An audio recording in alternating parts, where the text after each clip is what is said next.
Chemical के एक godown में आग लगने का खौफनाक हादसा। इस अफसोसनाक वाक़ये में तकरीबन 8 लोगों के जान जाने की इत्तला मौसूल हुई, जिनमें कुछ लेडीज़ भी है शामिल, और मरने वालों की तादाद बढ़ने का भी खदशा पाया जा रहा है, क्योंकि यह हादसा बहुत ही खौफनाक था, जिसमें कुछ लोग ज़ख्मी भी हो गए और फिर कुछ लोगों को बचा लिया गया। इसके अलावा आतिशज़दगी की इस मुहिम वारदात में कुछ बाइक्स और कुछ कारें वगैरह भी जलकर खाकस्तर हो गई। जी हाँ, ये बड़ी खबर है शहर हैदराबाद के बाजार घाट इलाके में मौजूदा हिमालय होटल के रूबरू गली में की, जहां रेजिडेंशियल एरिया में एक 4 मंजिला अपार्टमेंट पाया जाता है, और इस अपार्टमेंट के सेल्लर में पिछले कुछ अरसे से इलीगली श्री बालाजी इंटरप्राइजेस के नाम से केमिकल का एक गोडाउन भी चलाया जा रहा है,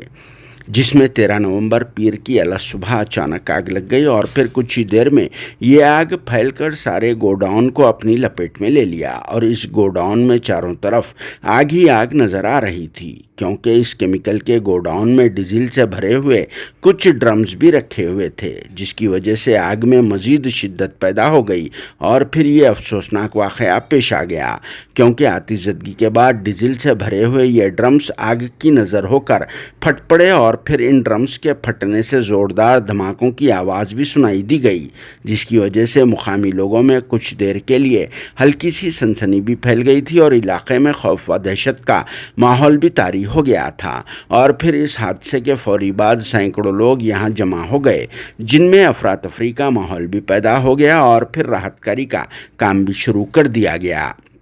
जबकि दूसरी तरफ आतिशज़दगी की इस मुहिम वारदात की वजह से मज़कूरा अपार्टमेंट के फर्स्ट और सेकंड फ्लोर भी मुतासिर हो गए, क्योंकि ये आग फैलकर इन दोनों फ्लोर्स को भी अपनी लपेट में ले लिया था, और इसमें 2 फैमिलीज से ताल्लुक़ रखने वाले 8 लोगों के जान जाने की इत्तला भी मौसूल हुई, और फायर टीम वालों को इस वाक़े की इत्तला दे दी गई, जिसके साथ ही एक के बाद एक दूसरे असम्बली, गौलीगुड़ा, लंगर हाउस व दूसरे मुकामात पर से 6 फायर टेंडर्स स्पॉट पर पहुंच गए, और फिर आग पर काबू पाने का काम भी शुरू कर दिया गया। मगर तब तक ये आग मुहिब शक्ल इख्तियार कर चुकी थी, और इस पर कंट्रोल करने के लिए फायर टीम्स वालों को काफ़ी जद्दोजहद भी करना पड़ा, और काफ़ी देर के बाद ही आतिशज़दगी की इस मुहिम वारदात पर काबू पा लिया गया, जिसके बाद GHMC के कमिश्नर सोमेश कुमार IAS के अलावा NDRF के हेड व फायर सर्विसेज के director general Y Nagireddy IPS के अलावा NDRF टीम के डायरेक्टर Y प्रकाश रेड्डी IPS